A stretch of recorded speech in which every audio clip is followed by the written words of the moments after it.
Дорогие мои, доброй тихой ночи. Проходите ближе к огню.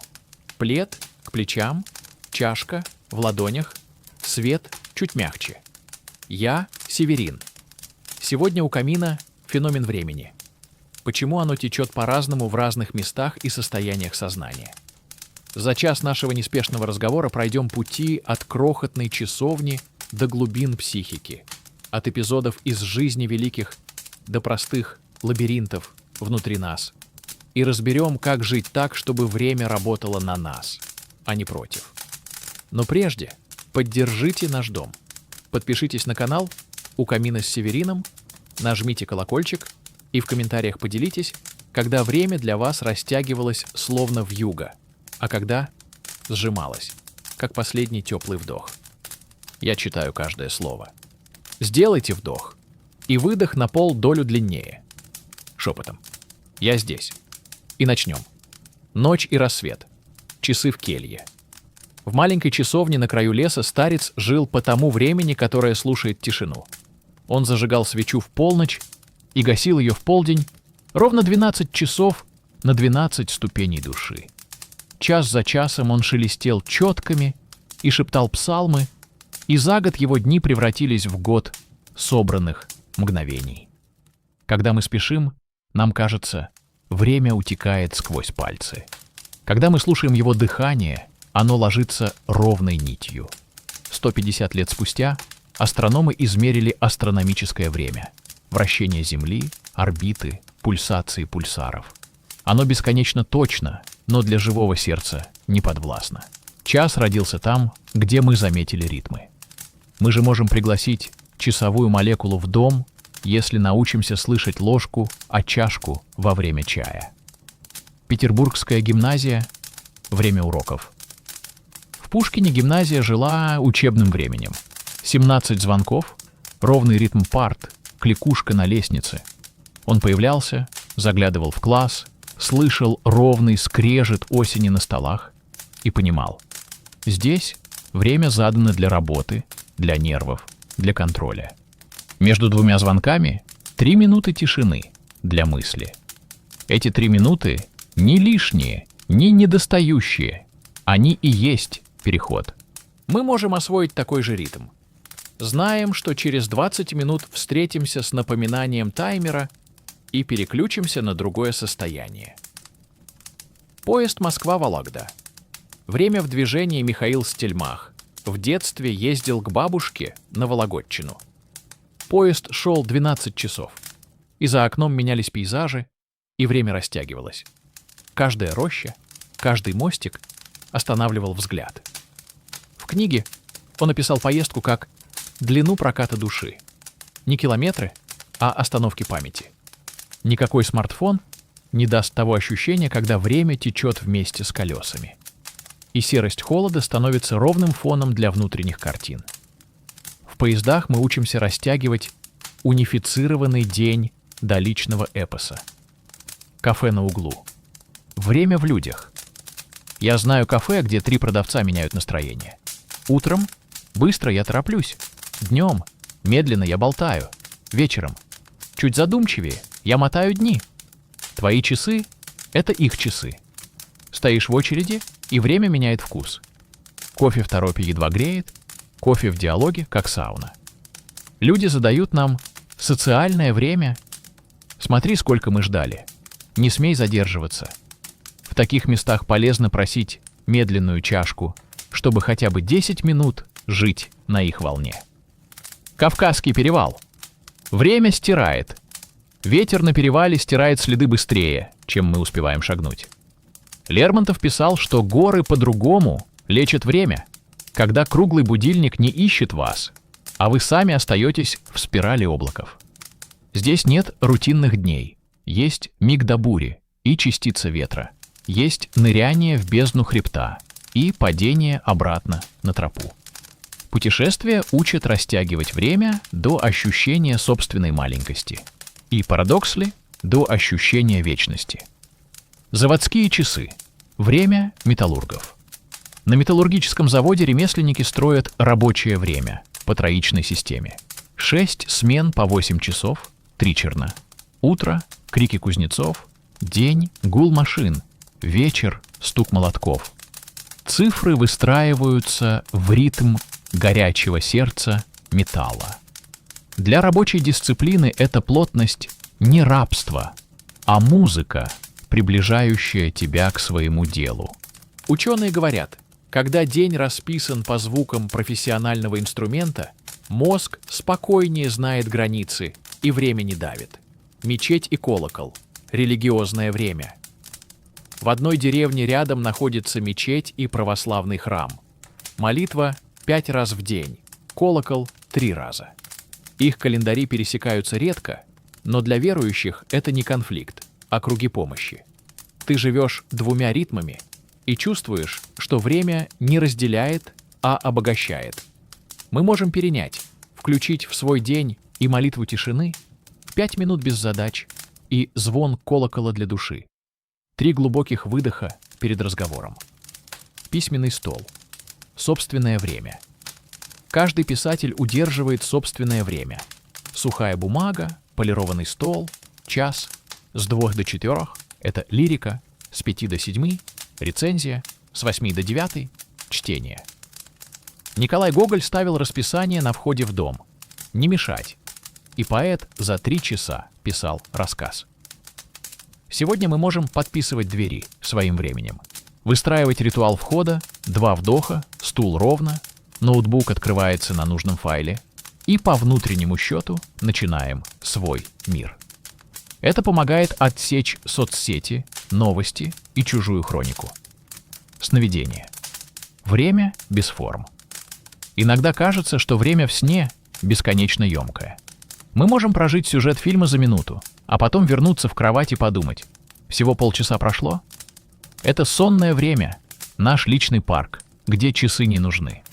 Спать в меру важно. 90-минутные циклы бабочки Рэмсона — это не мистика, а биоритмы. Вывод: учиться выходить из сна по форме, а не по спеху. Дать себе кусок сна вне графика, чтобы мозг завершил день в своей долине. Пробуждение и туман. Секрет утра — туман. Зеркало времени. Он растягивает пространство и звуки. Утром, в первый час, нужно выйти в туман и послушать, как звук шагов отзывается с паузой. Это ритуал пробуждения без часов. Тело говорит: «Я проснулся», когда ветер перепроверяет легкие. После этого офиса внутри начинает день ровной линией, а не суетливой диаграммой. Вечерняя практика 4 состояния. После каждой из 4 историй погасите лишний свет, оставьте одну лампу, часовня, минута тишины, поезд, глоток воды, кафе, шаг без телефона, завод, 5 секунд, смотреть на огонь. Так помним, что время не отмеряют стрелки, а состояние. Нити времени в нас, внутри нас течет 3 времени. Биологическое — сердце, дыхание. Психологическое — встречи, эмоции. Социальное — графики, расписание. Когда они в резонансе, день похож на рассказ. Когда расстроены, день кажется бессмысленным. Задача — настраивать себя так, чтобы в час действия мы впадали в психологический резонанс и не мешали биологии, а в час отдыха не догоняли социальное расписание. Лабиринт времени. Внутренний круг. Начало рабочего круга. 2 вдоха, 2 слова намерения. Середина. 1 прослушивание тела. Шаг, вода, взгляд. Конец. 1 слово печатка. Достаточно. Спасибо. Я здесь. Запись. Время прошло. Я. 1 предложение. Круг непрерывен. Вход и выход в одно и то же состояние. Дорогие мои, время — не враг и не господин, это учитель. Напишите в комментариях. Когда время растянулось для вас словно вечность? Когда сжалось до мгновения? Какой круг времени берете на завтра? Я читаю и отвечаю. А теперь прощальный обряд, чтобы наша беседа не просто закончилась, а вошла в ночь. Прощальный обряд. Поток и покой. Подтяните плед к плечам. Посмотрите на пламя. 3 вдоха. Выдох длиннее. Шепотом назовите одно состояние. Туман, гром, тишина, хлопок церкви, шуршание тетради. ладонь на сердце, 5 ударов «Я здесь». Погасите лишние лампы, оставьте одну. Прошепчите: «Дом, тепло, свой путь». Пусть ваша ночь будет ровно дыханию, а утро найдет не потерянный день, а сохраненные состояния. Дом, тепло, свой путь. Дорогие мои, огонь сегодня смеется тихим теплом. Раз он так терпит наши разговоры, останьтесь еще немного и углубимся в феномен времени, исследуя не только внешние часы, но и внутренние стрелки, которые тик-такут внутри каждого из нас. Плед ближе к плечам, чашка в ладонях, выдох длиннее вдоха. Я Северин.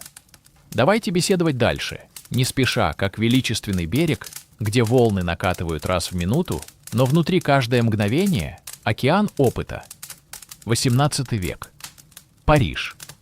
Людвиг ван Бетховен поздно начинает сочинять лунную сонату. Он почти глухнет, и время для него становится не рядом со звуками, а внутри тишины. Он опирается на метроном, но метрон не его друг. Сердце бьется по-своему.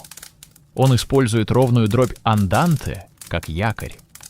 Сегодня мы можем взять за правило: если жизнь слишком громка, включите метроном на 60 ударов и играйте на нем свой внутренний ритм 3 минуты и все.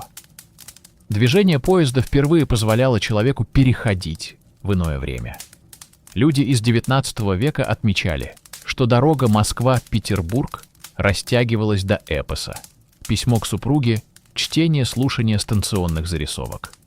В поезде время как длинная нить. В кармане у пассажира лежала карманная схема времени. Книга, перерыв на чай, вид из окна, разговор с попутчиком. Для нас сегодня это значит фиксировать в смартфоне 3 события в пути. И именно эти точки помогут нам не раствориться в делах. Наука о времени. Эйнштейн доказал: время не абсолютное. Чем быстрее мы летим, тем медленнее движутся стрелки для нас. Но самое интересное, внутри нашего сознания ускорение возникает не от скорости, а от новизны впечатлений. Если вы хотите, чтобы день казался длинным, сделайте 3 новых шага. Смените маршрут, язык, ритм. Новое возвращает нас в начало, и время растягивается. В молодости Пабло Пикассо однажды попробовал рисовать вслепую. Он почувствовал, как мгновение становится плотнее. Его штрих за штрихом, без взгляда, протягивал полдня внутрь минуты. Рисунок — его внутреннее время. Мы тоже можем нарисовать слепую линию в блокноте. Не смотреть и потом глазами видеть форму. Это мини-лабиринт времени, момент, когда время внутри тебя растягивается, а внешний мир стиха. Восточные монахи считают, что секунда вовремя — реальный ресурс. Они практикуют созерцание 3 камней в ряд. Каждый прилив мысли отводят назад. Это похоже на японскую резку бумаги. Ровный нож, ровное движение. Мы можем взять вот что. Перед любым важным действием сделайте 3-секундную паузу, вовремя. Это маленький узелок в нити времени, и он удерживает нас от спешки. Относительность и память. Люди стареют тем быстрее, чем больше статичных дней. Чтобы сохранить длину жизни, нужно рвать будни новизной. Запланируйте 3 попытки первого раза каждую неделю. Блюдо, прогулка, книга, позвонить не по делу. Новые впечатления растягивают внутренний календарь. Скорбь и торжество времени. Когда мы прощаемся с близкими, время-то замедляется. Каждое слово весит тонну, то ускоряется, унося нас в пустоту дней. Умение чувствовать эту скачку — дар. И даром можно управлять. Если слишком больно, сделайте глоток воды и длинный выдох. Это поможет вовлечь дыхание и сместить векторы чувств. Заключительная практика — поток времени внутри. Освободите ладони, правое, прошлое, левое, будущее. Вдохните, представляя прошлые радости, выдохните, посылая добро будущему. Повторите 3 раза. Это простой мост между моментами, напоминающий: время течет в нас, если мы держим разные берега в равновесии. Дорогие мои, напишите в комментариях, когда вы впервые почувствовали, что время течет по-вашему. Какое маленькое новшество вы готовы добавить завтра, чтобы растянуть день? Какая практика внутри истории вам близка? Метроном, пауза, эйнштейновский ускоритель? И как всегда перед прощанием пройдет наш общий теплый выход. Подтяните плед к плечам. Посмотрите на пламя. 3 вдоха, выдох длиннее. Ладонь на сердце, 5 ударов, я здесь. Прошепчите: дом, тепло, свой путь. Дорогие мои, огонь сегодня нежно постукивает, будто спрашивает: ты остаешься? Остаемся и продолжаем плыть по течению времени, разбирая его причуды. У камина плед ближе к плечам, чашка в ладонях, выдох длиннее вдоха. Я Северин. И сейчас расскажу еще несколько живых историй и наблюдений, чтобы вы почувствовали разные скорости времени, от тягучей сметы до мельтешения мысли, и научились находить нужный для себя ритм. Сделайте вдох, выдох длиннее, шепотом скажите: «Я здесь». Поехали дальше. Венеция и зеркало воды художник Тициан, глядя на лагуну, замечал: здесь дни тают, как краски на холсте. Вдоль каналов вода течет медленнее, лодка скользит ласково, а шум города отражается фальцетом фонарей. Туристы в упоении фотографируют мосты, не замечая, как растягиваются секунды. Когда вы смотрите на гладь воды на 5-7 минут, время внутри вас сглаживается. Мысль плавно перетекает от одной волны к другой, и день обретает глубину. Старинный пражский астроном. В XII веке пражский астроном определял время по теням колокольни и по пению соловья. Для него утро наступало вместе с первым пружинным трелем, а день — с ровным движением стрелки на солнечных часах. Он не имел карманного хронометра, зато имел миллион картриджей памяти. Каждый звук птицы, каждый луч солнца — своя точка времени. Сегодня мы режем секунды селфи-затворами и платим за скорость. Но если научиться слышать то, что длится самой природой, день становится легче и глубже. Писатель на острове, австрийский прозаик Роберт Зее, верил, что лучшая машина времени — уединенная хижина у озера. Он приезжал зимой, и часы в избушке замерзали, только стук его перьев по бумаге и мягкое шуршание тетради означали, что время не встало. Он писал длинные главы в одну ночь, а утром казалось, что прошло не 8, а 2 часа, потому что ночь для него длилась сердцем, а не циферблатом. Нам стоит взять у него ритм. Ночь — как полотно, днем — как пауза. Театр и аплодисменты. В старом греческом театре зрители ломали палки аплодисментов, и каждый звук был часом реакции. Режиссер Цикатис замечал: если аплодисменты не идут сразу, спектакль живет дальше в памяти. Там время рождалось не от строчек в афише, а от отзывов крови. Сколько ударов сердца прошло от первой фразы героя до слова «браво». В нашей жизни мы жаждем мгновенной обратной связи.